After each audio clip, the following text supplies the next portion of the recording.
الحمد لله الحمد لله وكفى وسلام على عباده الذين اصطفى. أما بعد، أعوذ بالله من الشيطان الرجيم. بسم الله الرحمن الرحيم. وما أرسلناك إلا رحمة للعالمين. صدق الله العظيم. مشکل تھے جو راستے وہ آسان ہو گئے، مشکل تھے جو راستے وہ آسان ہو گئے، دشمن یہ دیکھ کر حیران ہو گئے. رکھا جب میرے نبی نے دنیا میں قدم، رکھا جب میرے نبی نے دنیا میں قدم، تو پتھر بھی کلمہ پڑھ کر مسلمان ہو گئے. معزز و مکرم علماء کرام، آج کی اس حسین مجلس میں معزز و مکرم علماء کرام کی موجودگی میں مجھ بے علم کا کچھ عرض کرنا ایسا ہی ہے جیسا کہ سورج کے سامنے بجلی کا چمکنا ہے، لیکن بڑوں کا حکم مانتے ہوئے اور اپنی اصلاح کی غرض سے ایسی جرأت و ہمت کر رہا ہوں. آپ حضرات دعا کریں کہ اللہ تعالی ہمیں اور آپ کو کامیابی کی دولت سے سرفراز کرے. حضرات، آج میں آپ حضرات کے سامنے اس نبی کا تذکرہ کروں گا جس نبی کا تذکرہ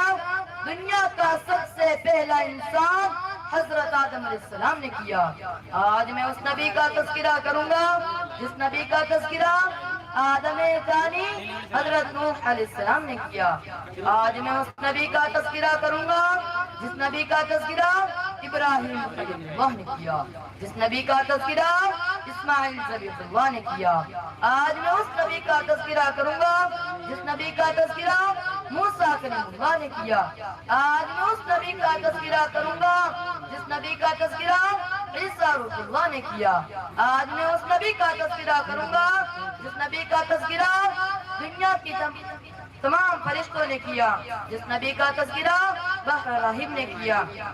جس نبی کا تذکرہ نستور راہب نے کیا، جس نبی کا تذکرہ بڑے بڑے سائنٹسٹ اور پترکاروں نے کیا، جس نبی کا تذکرہ بڑے بڑے رسائے مورخ اور قلمکاروں نے کیا، جس نبی کا تذکرہ بڑے بڑے ادیبوں نے کیا، جس نبی کا تذکرہ بڑے بڑے خطیبوں نے کیا، جس نبی کا تذکرہ بڑے بڑے مقرروں نے کیا، جس نبی کا تذکرہ بڑے بڑے مفسروں نے کیا، جس نبی کا تذکرہ آج میں اس نبی کا تذکرہ کروں گا جس نبی کا تذکرہ ہندوستان کے super star leader Mahatma Gandhi نے کیا. آج میں اس نبی کا تذکرہ کروں گا جس نبی کا تذکرہ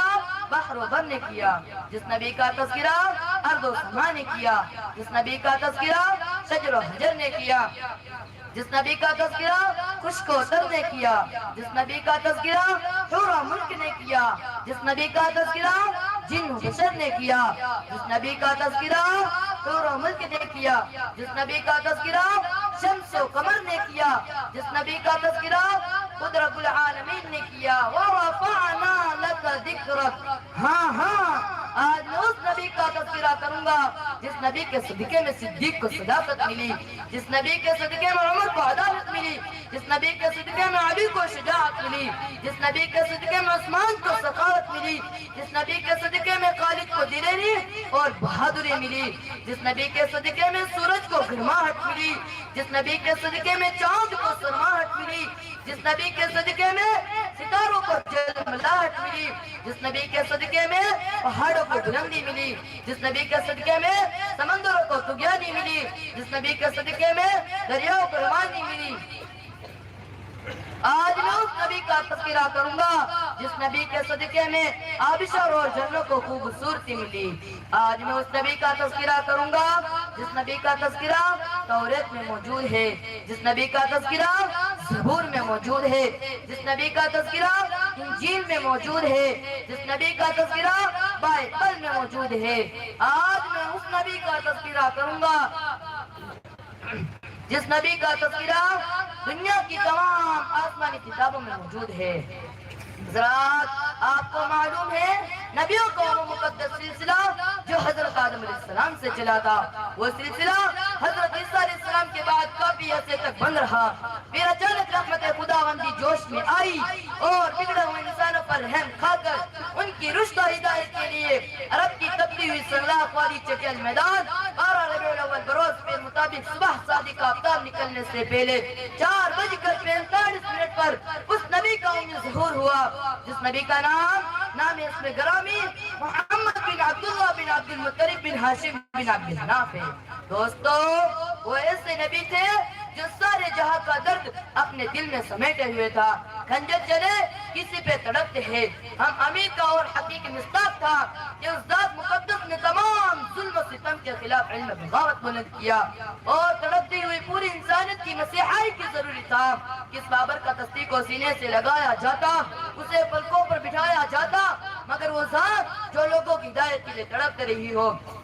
جو لوگوں کی ہدایت کے لیے اپنے وجود کو مشقت میں ڈال رہی ہو، لوگ اس کے ساتھ اور اس کے چاہنے والوں کے ساتھ ظلم و زور کے پہاڑ توڑتے ہیں، جن کا ذکر کرنے سے رونگٹے کھڑے ہو جاتے ہیں، کلیجہ بہار کو آنے لگتا ہے، محرک کا قلم رک جاتا ہے۔ چنانچہ حضرت ابوبکر صدیق رضی اللہ عنہ کو وطن کے ہوتے ہوئے وطن سے بے وطن کر دیا گیا، حضرت عمار بن یاسر کو شہید کر دیا گیا، حضرت زبیر کی آنکھیں نکال دی گئی، حضرت بلال کے سینے پر پتھر رکھے گئے، حضرت سمیہ کو چیر دیا گیا، حضرت حمزہ کے ٹکڑے ٹکڑے کر دیے گئے۔ مسلمانوں کی خستہ حالت دیکھ کر کفار مکہ کہا لگا رہے تھے کہ مسلمانوں کیوں تم اپنے آباء و اجداد کا دین چھوڑ کر ہلاک و برباد ہو رہے ہو؟ تم اب بھی محمد صلی اللہ علیہ وسلم کا ساتھ چھوڑ دو، ہم تم پر سے ساری پامد اٹھا لیں گے۔ مگر مسلمانوں نے جواب دیا، اے کفار سن لو، ہم حق پا چکے ہیں، انوار محمد سے فیاضیاب ہو چکے ہیں، لہذا ہم طوفان سے ٹکرا سکتے ہیں، خون کی دریا بہا سکتے ہیں، درختوں کے پتے چھالوں کو کھا کھا کر دن گزار سکتے ہیں، اور بھوک و پیاس سے تڑپ تڑپ کر دم توڑ سکتے ہیں، مگر رسول اللہ صلی اللہ علیہ وسلم کی رسالت کا انکار نہیں کر سکتے۔ دنیا والوں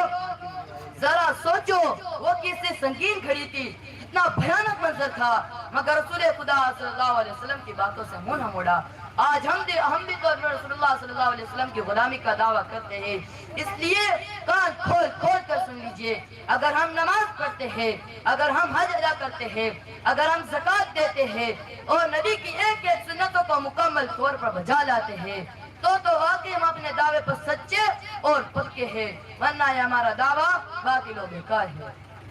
پہلے مسجدیں تھی کچی تو پکے تھے مسلمان، پہلے مسجدیں تھی کچی تو پکے تھے مسلمان، آج مسجدیں ہیں پکی تو کچے ہیں مسلمان۔ مسلمانوں میں آپ سے یہ نہیں کہتا کہ دشمنوں کے مقابلے کے لیے تیر اور تلوار لے کر میدان میں جہاد کو جائے، میں آپ سے یہ بھی نہیں کہتا کہ دشمنوں کے مقابلے کے لیے بڑے